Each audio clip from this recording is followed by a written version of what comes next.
Warm greetings from the High 10. It is Everyday Shenanigans, and thanks for joining me. I would like to bring you two updates pertaining to two stories I've brought to you on this channel. The first story is pertaining to Derek Chauvin, and the New York Post is the source. Derek Chauvin makes first court appearance on federal civil rights charges. Former Minneapolis police officer Derek Chauvin made his initial appearance Tuesday on federal charges that he abused his position as a cop to violate George Floyd's civil rights. Chauvin, 45, who was convicted last month of murder and manslaughter in Floyd's death on May 25, 2020, wore an orange prison shirt when he appeared remotely in federal court from the maximum security prison in Oak Park Heights.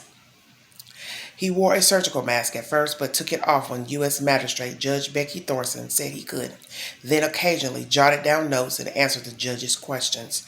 The former cop stated his name and age and said he understood the charges against him and his rights. When asked if he knew he had a right to a detention hearing, he said, "I do now, Your Honor. Probably in light of my current circumstances, I believe that would be a moot point."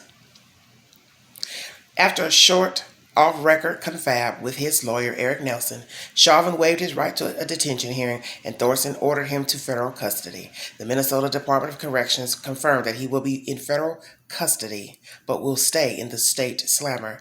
The federal charges against Chauvin of violating Floyd's rights as he restrained him while he was handcuffed and not resisting. Three other former officers, J. Alexander Queen, Thomas Lane, and Tuteo, face similar federal charges. Chauvin is also is charged in a separate indictment alleging he violated the rights of a 14-year-old boy in 2017. All four ex-cops are charged broadly with depriving Floyd of his rights, but the counts that name Chauvin allege he violated Floyd's right to be free from unreasonable seizure and from unreasonable force by a police officer. They also allege he and the others deprived Floyd of liberty without due process when they failed to provide him with medical assistance. The other former officers faces charges aiding and abetting both second-degree murder and manslaughter. They are free on bond and face state trial in March of next year. That said information is by the New York Post. And with that said commentary, it is what it is. And I think he was trying to be a little bit sly in court by telling the judge it's a moot point. Well, she didn't ask you all that. That's the reason why you're in there, Derek Chauvin, because you have a smart-ass mouth and no regard for human life. But you see the tables turned on you, and now you're in there on the charge of murdering a man in front of bystanders. And as this article states, you and the other cohorts did not aid him, help, and why would you? Because you intended to kill him, and you did, and they rode the ride alongside you, and now they are facing charges as well for aiding and abetting their so-called pal. Very sickening and depressing, but I'm glad the state brought forth another charge, which is you and your cohorts violating his civil rights. And due to the fact that you murdered him in public with children watching, that's why you have an amped up charge. The New York Post is the source for this information. I would like to bring you some more information pertaining to a young lady that I knew of many moons ago. She and her roommate and daughter were brutally murdered in Knoxville last year. And it's a very sad and depressing situation because it's hard to believe someone that I once knew, someone I once used to see when I would go out on the weekends, someone's home I had been to briefly, is now no longer alive. And she's been cheated from a cruel human being. And why he took her life, her friend, and her daughter's life, I have no idea. I pray that one day that the truth will be revealed. And of course, it will not bring those said people back. But I'm sure many people are curious, and I'm sure their children and relatives are very curious to why this animal did this to them. I'm going to bring you the said information, and then I will follow through with a commentary. WBIR 10 News is the source. Triple murder. State wants to put Knoxville man away forever in killings of 3 women. Desmond Rhea is accused of killing a mother and daughter and the mother's roommate in March 2020. Knox County prosecutors want to put Desmond P. Rhea away for life if he's convicted for murdering 3 women in March 2020. The 25-year-old Knoxvillian has been held in jail since the killings of Mildred Blackwell, her daughter Juliana White, and Barbara Rogers. The notice filed by Sharm Allen's office shows she is not seeking the death penalty. Instead, if he's convicted, prosecutors will try to convince the jury that he should go to prison with no chance for parole. They argue he committed mass murder and that the killings were heinous, atrocious, and cruel, which they were. Rogers, 57, 55-year-old Mildred Blackwell shared a home on Truesdale Road in West Knoxville, according to authorities. Records suggest Rhea sometimes used that as an address as well as a nearby residence. White was 29. The victims were shot to death. The older women were found in a house. White's body was found in the area of Division and Liberty Streets. Rhea has been held in the Knox County Jail more than a year. His next court appearance is in July before Knox County Criminal Court Judge Scott Green. Trial is set for October. Attorneys Wade Davies and Stephen Ross Johnson represent him. They filed several motions on his behalf, including one to suppress things he said to Knoxville Police Department investigators after he was detained March 8th. Family members had warned the police that Rhea used meth and likely was on drugs at the time, according to their motion. Rhea also repeatedly asked for his attorney, they argue. He also told officers he was having trouble breathing. The custodial interrogation lasted near 3 hours. Rhea also told them he hoped they weren't the cartel, records state. Please be officers. Please be where is the police? The real. We did not deserve this, expletive.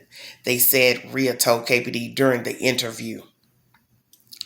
There's said commentary, video inside of this article.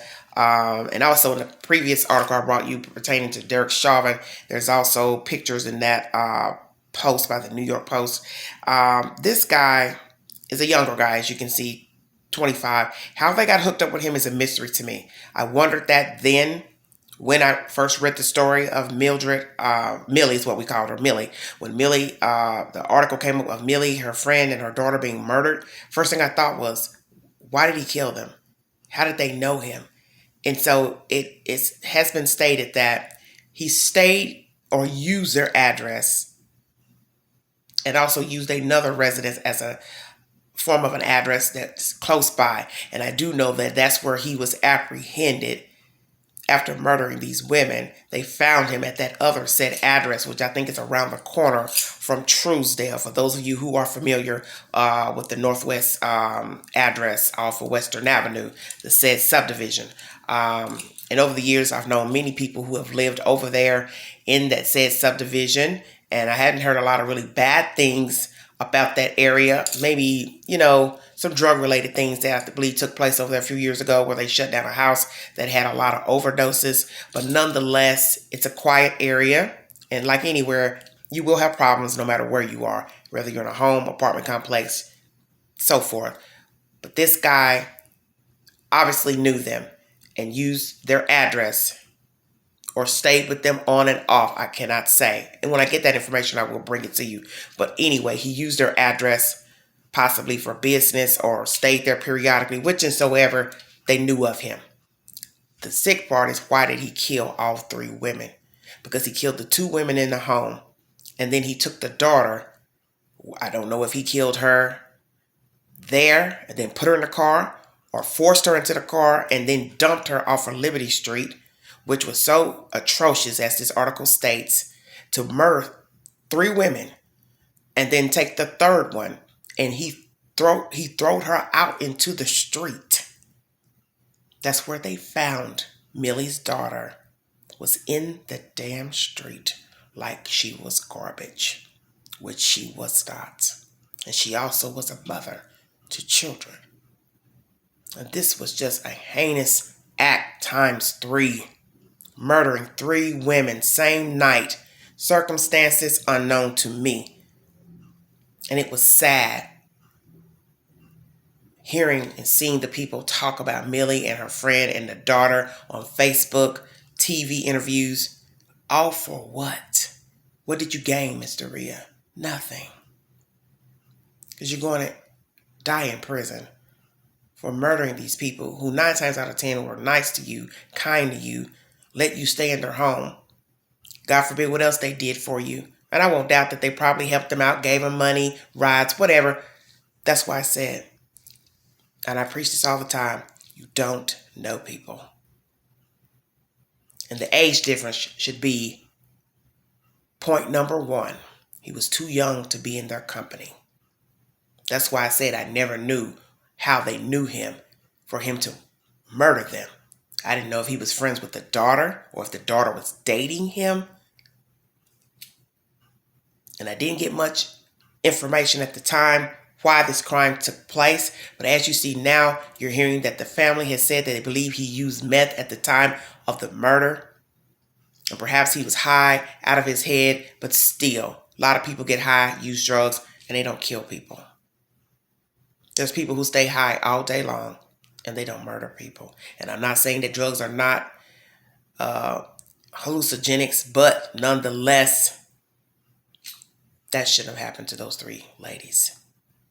And I've got a feeling they saw signs with this guy and they continue to deal with him anyway. Because I doubt that this was an overnight, heat of the moment murder, plural. Got a feeling he had been exhibiting signs. And there's no telling how long he's been using the drugs, how long he's been interacting with them, how long he stayed with them periodically, full-time, part-time. It's no telling. But as I state, I won't doubt Millie and her friend and that daughter knew he was trouble and bad news, but they still dealt with him anyway, and many people do. But then the flip side could be maybe they cut him off and he came by wanting something, needing something. Hey, can I holler? Can I talk to you? They let him in. See, I will never know the situation because I don't know anyone to ask that could give me the information. And naturally, people are leery about just random people asking them, what happened, because I'm sure a lot of the family members heard that last year when this crime occurred. But my condolences to Millie's family, her friend's family, and the daughter, Miss Millie's daughter. This was 3 women snuffed out by a loser. And I pray he doesn't go in that court falling out, talking crazy, acting like he's insane, and look up 20, 30 years from now, he's out free walking around while I'm old and in a wheelchair. I pray he is never released. And frankly, he deserves the death penalty. Times 3. Times 3. Because he snuffed out those women. And they should still be here today. And children have lost a mother and a grandmother and a close friend to the family. And that lady, who was the friend, also had a son. So you see, many people lost that night. Besides the 3 women who were brutally murdered. You don't know people. And I say this to you all because it's the truth. You can meet people, see people, talk to people, go in their homes, they come in your homes, do favors, give rides, give money, whatever it is you're doing with them, but you don't know them. This is why we have people in the cemetery today, because people are kind. There are actually kind people out here who don't mind lending a hand, but they don't know who they're dealing with. They think they're nice. They think they are subdued. They think they're quiet or a little bubbly or whatever their personality is. And then all hell breaks loose. And now you're staring down the barrel of a gun or been shot from behind or didn't see it coming. However, they decide to take you out. You didn't expect them to kill you. And then, as I said, there are those who know they're dealing with unstable, violent people, and yet they continue to deal with them anyway. I do not know the circumstances of the relationship and how long they'd been dealing with Mr. Rhea, but one thing I do know, it probably was a slow burn that ended in 3 homicides. Cruelly and unnecessary. So my prayers are with the families. And I know the state is going to do their job to make sure Mr. Rhea stays in prison and does not get out. not tomorrow, not 10 years from now, 20, 30, not even 15. That's my said information pertaining to Derek Chauvin, the Post, and this information about 3 women brutally murdered in Knoxville, Tennessee, and that the state is trying to do their job to make sure this man never gets out. And I do believe I heard something about him having breathing troubles, this and that, and hooping and hollering for his lawyer. Well, you can do that now, Mr. Rhea, because you're in jail and you know you're not getting out. And you know they're going to sock it to you. See, you should have thought about that before you snuffed out those ladies. You wouldn't be having breathing troubles. Yes, I'm sure your airway feels a bit clogged up. You can't breathe. Well, imagine what you did to those ladies, how they were feeling. Their last breath. Life is cruel. And you know a lot about that. Because you brutally murdered 3 women for no damn reason. And they're not coming back, all because of you. Your selfishness. Your disregard for life. Respect for life. You have none. If you want to know a source for this information, it is WBIR Channel 10 News, and my Derek Chauvin update is by the New York Post. Thank you all for joining me. I will be on later this evening. I will be doing a live pertaining to the Cash Gurnan kidnap and murder out of Dallas, Texas. There is an update pertaining to the suspect who was arrested for burglary.